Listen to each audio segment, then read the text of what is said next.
কিছু ক্রিকেটাররা আছেন যাদের জন্মই হয়েছে বড় মঞ্চে পারফর্ম করার জন্য।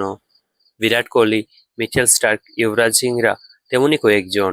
টি-টোয়েন্টি বিশ্বকাপ থেকে ওয়ানডে বিশ্বকাপ কিংবা চ্যাম্পিয়ন্স ট্রফি এই ক্রিকেটাররা অসাধারণ পারফর্ম করবেনই। ক্রিকেটের বৈশ্বিক আসরগুলোতে অর্থাৎ বড় মঞ্চে জ্বলে ওঠা কিছু ক্রিকেটারকে দেখে নিন। তালিকার প্রথম নামটাই বিরাট কোহলির। আইসিসি টুর্নামেন্টের নকআউট পর্বে দলের সবচেয়ে বড় ভরসাই তিনি।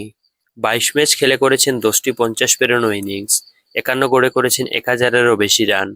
তার ব্যাট থেকে এসেছে ৯টি হাফ সেঞ্চুরি এবং একটি চিরস্মরণীয় সেঞ্চুরি নিউজিল্যান্ডের বিপক্ষে ২০২৩-এর সেমিফাইনাল ম্যাচে।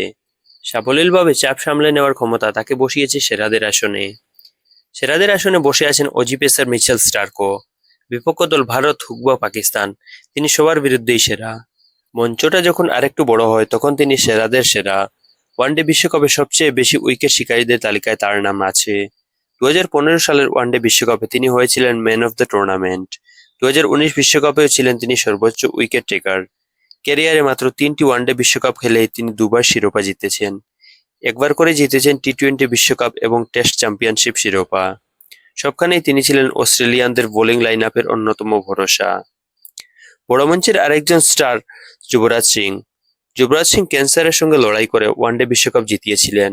এর আগে জিতিয়েছিলেন টি-টোয়েন্টি বিশ্বকাপ।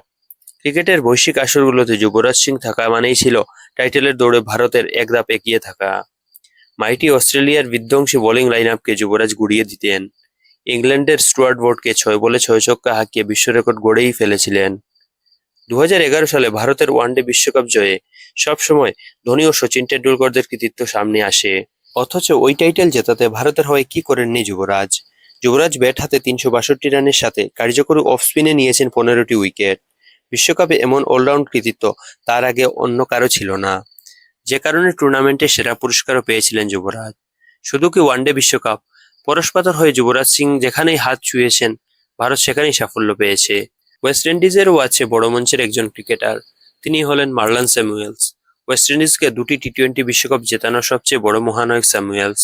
২০১২ টি-টোয়েন্টি বিশ্বকাপ ফাইনালে ওয়েস্ট ইন্ডিজের করা ১৩৭ রানের মধ্যে ৭৮ রানই করেছিলেন স্যামুয়েলস। ইয়র্কার কিং লাসিথ মালিঙ্গাকে তিনি তুলোধুনো করেছিলেন। চাপের মুহূর্তে স্যামুয়েলসের এমন লড়াই তাকে এনে দিয়েছিল ম্যাচ সেরার পুরস্কার, সেই সঙ্গে টি-টোয়েন্টি বিশ্বকাপের ট্রফিও। টি-টোয়েন্টি বিশ্বকাপে সেরা ইনিংসের তালিকায় স্যামুয়েলসের আরেকটা ইনিংসকেও রাখা অত্যন্ত দরকার। সেটা হলো ২০১৬ আসরের ফাইনালে খেলা ৬৬ বলে ৮৫ রানের ইনিংসটি। সেদিনও ক্যারিবিয়ানদের ব্যাটিং ইনিংস একাই টেনে নিয়েছিলেন স্যামুয়েলস। স্যামুয়েলস ছাড়া টপ অর্ডার ও মিডল অর্ডারের কেউ সে ম্যাচে ৩০ রানও করতে পারেননি। পরিস্থিতি যথেষ্ট স্যামুয়েলসের ওই ইনিংসের মাহাত্ম্য বোঝাতে। পাকিস্তানের বড় মঞ্চের খেলোয়াড়ের নাম মোহাম্মদ আমির। ২০০৯ টি-টোয়েন্টি বিশ্বকাপে তরুণ আমির ঝলক দেখিয়েছিলেন সবাইকে। ফাইনালে শ্রীলঙ্কার বিরুদ্ধে করেছিলেন দুর্ধর্ষ বোলিং। ৮ বছর পর ২০১৭ সালে চ্যাম্পিয়ন্স ট্রফির ফাইনালে আমির একাই আমাদের ভারতীয় দলকে বিধ্বস্ত করে দিয়েছিল। ২০১৯ সালে বিশ্বকাপেও তিনি ছিলেন পাকিস্তানের সেরা বোলার। বাংলাদেশেরও একজন বড় মঞ্চের ক্রিকেটার আছেন, তিনি হলেন সাকিব আল হাসান। সাকিব পুরো ক্যারিয়ার জুড়ে দুহাতে পারফর্ম করেছেন, তবে বিশ্বকাপে তিনি একটু ভালো করেন। টি-টোয়েন্টি বিশ্বকাপ ইতিহাসে সর্বোচ্চ উইকেট শিকারীও তিনি। ওয়ানডে বিশ্বকাপে ১০০০-এরও বেশি রান ও ৪০-এর বেশি উইকেট আছে তার। বিশেষ করে ২০১৯ বিশ্বকাপ যেন আশীর্বাদ হয়ে এসেছিল সাকিবের জন্য। সেই আসরে ৮ ম্যাচে ব্যাট হাতে করেছিলেন ৬০৬ রান। এর মধ্যে ছিল ২টি সেঞ্চুরি ও ৫টি হাফ সেঞ্চুরি। সেঞ্চুরি দুটি ছিল শক্তিশালী ইংল্যান্ড ও ওয়েস্ট ইন্ডিজের বিরুদ্ধে। আবার তিনি বল হাতে নিয়েছিলেন ১১টি উইকেট। এর মধ্যে আফগানিস্তানের সাথে ম্যাচটিতে নিয়েছিলেন ৫ উইকেট। এই ক্রিকেটাররা সবসময় পারফর্ম করার জন্য এভাবেই বড় মঞ্চকে বেছে নিতেন।